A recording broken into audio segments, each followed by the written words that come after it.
CBN Madrugada. Hoje com Andréia Ferreira.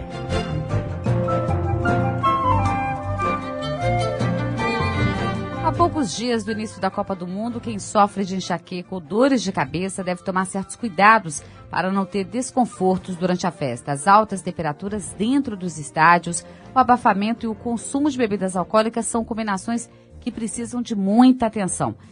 Sobre esse assunto, eu converso com o neurologista e cefaliatra Abush Krishnantovski, que é mestre e doutor pela Universidade Federal Fluminense, único médico no Brasil agraciado com o título de Fellow da Sociedade Americana e integrante das Sociedades Americana e Internacional de Dor de Cabeça.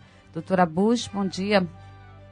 Como vai, Andréia? É um prazer falar com você e com os ouvintes da CBN. Doutor Abush, você tem um levantamento, que mostra que 78% dos pacientes do Centro de Avaliação e Tratamento da Dor de Cabeça no Rio de Janeiro queixavam-se de aumento da frequência de crises em altas temperaturas ou em situações de variação térmicas. Uma situação semelhante à que vai ser enfrentada por milhares de pessoas nos estádios de futebol durante a Copa do Mundo. Por que há essa complicação maior para quem sofre normalmente de dor de cabeça em altas temperaturas, em ambientes como estádios de futebol? No tocante à mudança de temperatura como um fator que traz, que deflagra crises de dor de cabeça, isso não é novidade e é descrito há muito tempo na literatura médica sobre o assunto. Mas uma coisa que eu venho percebendo há alguns anos, e por isso inclusive fiz esse levantamento, é que muitos dos pacientes, dos meus pacientes, pioram durante o verão, durante o calor. E pioram também quando enfrentam mudanças bruscas de temperatura. Isso é muito fácil de avaliar, porque todos os meus pacientes preenchem um diário de dor mensal, e quando eu os avalio após a passagem do verão, eu percebo que ano após ano, 78%, veja, 78% dos pacientes realmente apresentaram um aumento da frequência da dor de cabeça nos meses mais quentes. Isso foi muito mais comum nas regiões que ficam mais quentes no Brasil, como, por exemplo, a região sudeste, a região norte, a região nordeste, etc.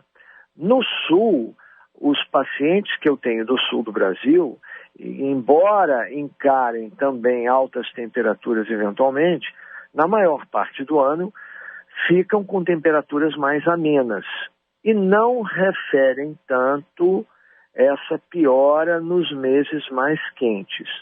O porquê desse fenômeno, nós não temos certeza, nós não sabemos. Agora, o que nós sabemos, o que a medicina sabe muito bem, é que o calor, a exposição ao calor, seja por exposição direta aos raios solares, seja apenas por exposição a um clima mais quente, é pior para os pacientes que sofrem com dor de cabeça.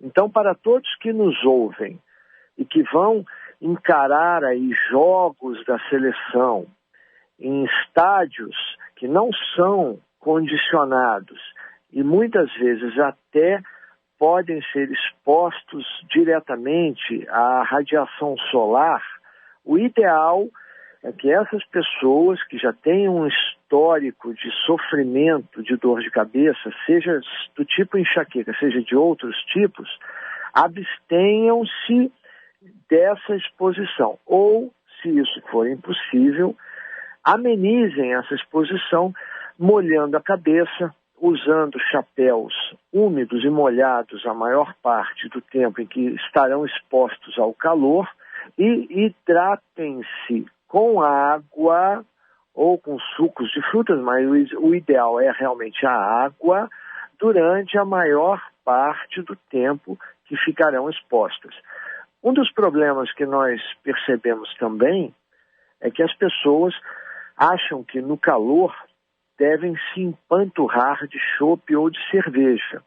E isso, inclusive, parece que vai ser estimulado durante a Copa já que um dos grandes patrocinadores da Copa é uma fábrica de cerveja, uma cervejaria importante.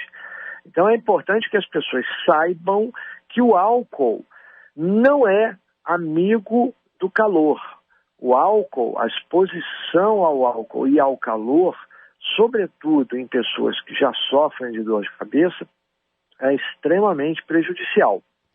Como as pessoas gostam de beber de vez em quando, eu não as proíbo de beber, mas o que eu sugiro é que para cada dose de álcool, de cerveja, de chopp, do que for, a pessoa ingira 1,5 doses de água.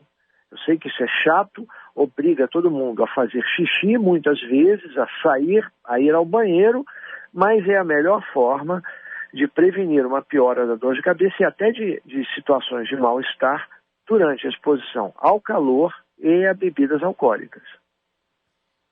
Tem uma relação direta, então, provavelmente, com a desidratação, né? O fato de ser em altas temperaturas e o álcool, a gente sabe, né, que desidrata, quer dizer, são duas, alta temperatura, consumo de bebida alcoólica, quer dizer, a desidratação favorece esse quadro, né? O nosso cérebro produz um hormônio chamado ADH, hormônio antidiurético. O álcool inibe a liberação do hormônio antidiurético e faz com que as pessoas percam mais água, urinem mais e se desidratem mais. Por isso que quando as pessoas bebem, elas fazem muito xixi. Mesmo que elas bebam pouca quantidade, o fato de ingerir álcool inibe o hormônio antidiurético e faz com que as pessoas urinem mais frequentemente, uma quantidade maior. Ao mesmo tempo, no nosso cérebro existe um centro termorregulador, regulador de temperatura, numa área do cérebro chamada hipotálamo.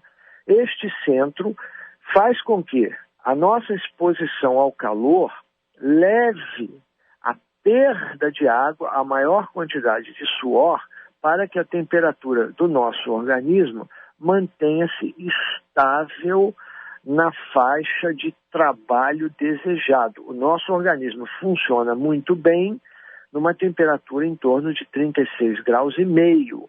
Se a pessoa se expõe a um ambiente em que a temperatura chega a 38 graus, por exemplo, o corpo, através das ordens do centro termorregulador, vai levar a perda de água e a outras medidas que façam com que a nossa temperatura fique na faixa ideal, mesmo que em volta a temperatura esteja mais alta. Isso, aliado ao desconforto da exposição direta, por exemplo, ao sol, e a ingestão de bebidas alcoólicas, que também levam à perda de volume, faz com que as pessoas se sintam mal, se desidratem, como você falou muito bem, e realmente sofram com os efeitos deletérios e ruins do calor. Doutor, e o que é a enxaqueca com aura? Enxaqueca é um dos mais de 250 tipos classificados de dor de cabeça. Só que a enxaqueca não pode ser encarada, vista e tratada apenas como uma dor de cabeça, já que é uma doença que afeta neurotransmissores, que são substâncias químicas do cérebro, herdadas geneticamente. Então a enxaqueca é uma doença genética do cérebro, que em alguns pacientes pode nem provocar crises de dor de cabeça, mas que em muitos pacientes provoca aquelas crises de dor desagradável, intensa, latejante, que pode ser só de um lado da cabeça, acompanhada por enjoo, sensibilidade à luz, a barulhos, a cheiros, e que incapacita muitas vezes o paciente por até 72 horas se não é tratada normalmente. E existem tipos diferentes de enxaqueca. Uma delas é chamada de enxaqueca com aura. É um tipo de enxaqueca. Essa enxaqueca se manifesta por sintomas neurológicos, conhecidos como aura, que podem ser, por exemplo, a perda visual de um lado da visão. Podem ser o borramento da visão, que fica aparecendo pontos brilhantes, luminosos. Pode ser a dormência, o formigamento de um lado do corpo, desde a face até a perna. E pode ser a chamada disfasia, ou dificuldade que a pessoa tem de expressar palavras, embora esteja pensando naquelas palavras. Esses sintomas, que são sintomas neurológicos, conhecidos como aura, podem se manifestar antes, durante ou mesmo após uma crise de dor de cabeça da doença chamada enxaqueca. Então, algumas pessoas com enxaqueca, em torno de 14%, têm essa forma chamada enxaqueca com aura. E isso vem gerando preocupação, sobretudo na mídia leiga e para as pessoas leigas, porque foi publicado há 2 anos um estudo feito com uma população quase total de pessoas que habitam a Islândia, o país Islândia, na qual uma epidemiologista americana, junto com alguns outros médicos de lá, mapearam e acompanharam durante mais de 10 anos toda a população de uma determinada área.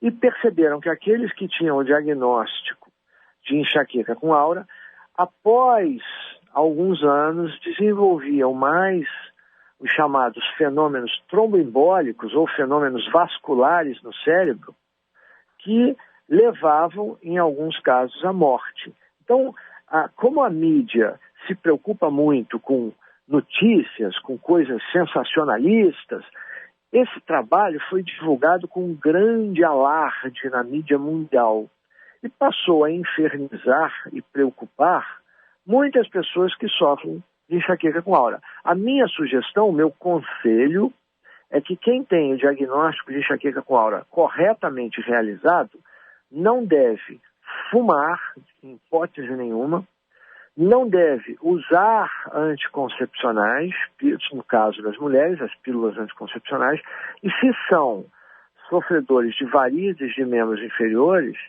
devem tratar essas varizes, porque esses 4 fatores, enxaqueca com aura, varizes, pílula anticoncepcional e fumo, aumentam linearmente e de forma exponencial a incidência de fenômenos vasculares, de fenômenos que nós chamamos vulgarmente como derrames cerebrais por isquemia ou acidentes vasculares cerebrais por isquemia. Nossa, então quer dizer, é uma relação, uma conjunção de fatores, né? Esses juntos realmente podem levar a pessoa a sofrer problemas cardiovasculares, né? Tudo na vida, Andréia, tudo no nosso organismo é uma conjunção de fatores. E o exemplo maior é o câncer. Existem pessoas que se alimentam bem, que têm uma boa vida, que têm condições saudáveis de vida, mas têm uma história genética de câncer e vão desenvolver aquele câncer a despeito das boas condições de saúde que têm. Por outro lado, existem outras pessoas que têm uma história genética muito saudável, sem nenhum câncer na família, mas que fumam, fazem a estupidez de fumar, que não se exercitam, que comem porcaria, enfim, que não se cuidam e por causa disso vão desenvolver vários tipos de câncer, uma série de tipos de câncer. Então o segredo da saúde, da medicina, é a boas condições de vida, se alimentar direito, dormir direito, fazer exercícios regulares, sobretudo os aeróbicos, gerenciar o estresse, evitar coisas absurdas como fumar e beber, ou beber em excesso. Eu diria que beber vinho tinto numa dose pequena, até mesmo diariamente, é benéfico para a saúde. Enfim, é muito fácil hoje a pessoa entrar num restaurante de comida aquilo e comer aquilo que é bom para a saúde. Só que a maioria das pessoas come bolinho, come coxinha, come fritura, come batata frita, fumam, não se exercitam e ainda se aborrecem. E o nosso organismo não tolera esse tipo de excessos. Isso, mais cedo ou mais tarde, vai pagar, vai cobrar o seu preço e a pessoa vai pagar caro por isso. Nossa, fica aí a dica. E, doutor Augusto, em relação à cefaleia em salvas, o que é e qual é a mulheres, atinge mulheres e homens? Ou tem Cefaleia em salvas é um outro tipo entre aqueles mais de 250 tipos existentes na classificação das dores de cabeça. Na população geral, para a maioria dos médicos, cefaleia em salva é algo raríssimo. Eu diria para você que a grande maioria dos médicos não sabe fazer o diagnóstico, nunca ouviu falar dessa dor, não sabe o que é, confunde com outros problemas de saúde e isso acaba gerando mais frustração para os pacientes. Mas entre nós, especialistas que lidamos com isso no nosso dia a dia, cefaleia em salvas, embora seja um tipo de dor de cabeça muito menos comum do que, por exemplo, a enxaqueca, é um tipo de dor relativamente comum entre os pacientes que procuram clínicas especializadas em dor de cabeça. É a dor mais intensa entre todos os tipos de dor de cabeça que existem. E alguns estudiosos desse tipo de dor chegam a comentar que a cefaleia em salvas é a dor mais intensa que o ser humano pode sentir, a ponto de vários pacientes, eu já presenciei isso, não é folclore, baterem com a cabeça na parede na hora da dor. Meu Deus. Tal desespero. Além do número significativo de pacientes com essa dor que aventam ou mesmo tentam o suicídio para se livrar desse sofrimento. Em linhas bem superficiais, a cefaleia em salvas se manifesta como uma dor de cabeça, como se fosse uma pontada ou uma facada no olho de um lado só, de 1 a 8 vezes por dia, todos os dias, durante semanas ou meses, muitas vezes acordando o paciente no meio da noite e durando de 20 minutos até 3 horas cada vez. Na hora da dor, o olho daquele lado fica vermelho e lacrimeja, o nariz daquele lado, a narina daquele lado, entope ou escorre e muitas vezes a pálpebra do paciente cai, o olho fica meio fechado.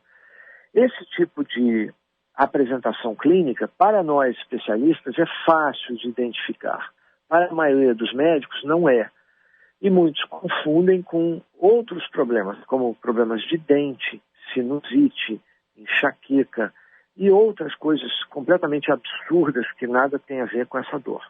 É verdade que essa cefaleia em salvas ocorre mais em mulheres que em homens? Ao Não, contrário. Ocorre mais em homens do que em mulheres. A proporção, antigamente se achava que para cada 20 homens, uma mulher era acometida. Hoje se sabe que essa proporção é bem menor. São mais ou menos 7 a 8 homens para cada mulheres. Eu já tenho mais de 170 casos como esses e eu tenho muitas mulheres como pacientes. Mas isso não é o mais comum. Os homens são mais acometidos. Qual o tratamento nesse caso? Que essa dor é muito intensa, né? São medicamentos. Agora, não adianta. Isso é uma coisa interessante, porque as pessoas ficam tão desesperadas na hora da crise que se entopem, literalmente, se entopem de analgésicos. Eu conheço pacientes que já chegaram a tomar 16 a 20 comprimidos de analgésico na hora da dor. E embora o paciente diga que isso funciona, ele esquece que a dor vai passar sozinha entre 20 minutos e 3 horas. Só que ela vai se repetir, muitas vezes, até 8 vezes no mesmo dia. Então existem remédios que são usados para evitar que as dores apareçam, se manifestem, e existem remédios também, sobretudo injetáveis, subcutâneos, como se fosse uma vacina para alergia, mas não tem nada a ver com vacina, são remédios injetados no subcutâneo que fazem essa dor passar em até 10 minutos. Então hoje, o tratamento das cefaleencephalus é muito eficiente quando é feito corretamente.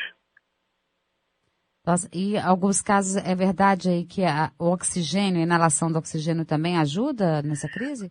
Sim, para esse tipo de dor, a inalação do oxigênio de uma determinada forma, em uma determinada quantidade, e com o paciente numa determinada posição, pode abortar, eliminar, interromper cada crise em até 10 minutos também.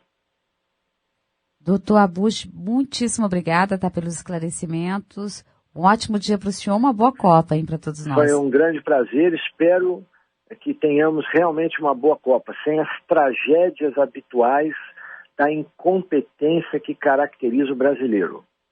E sem dor de cabeça aí com as dicas do Dr. Abush Krimchantovski, que eu conversei agora, ele que é neurologista e cefaliatra, mestre e doutor pela Universidade Federal Fluminense.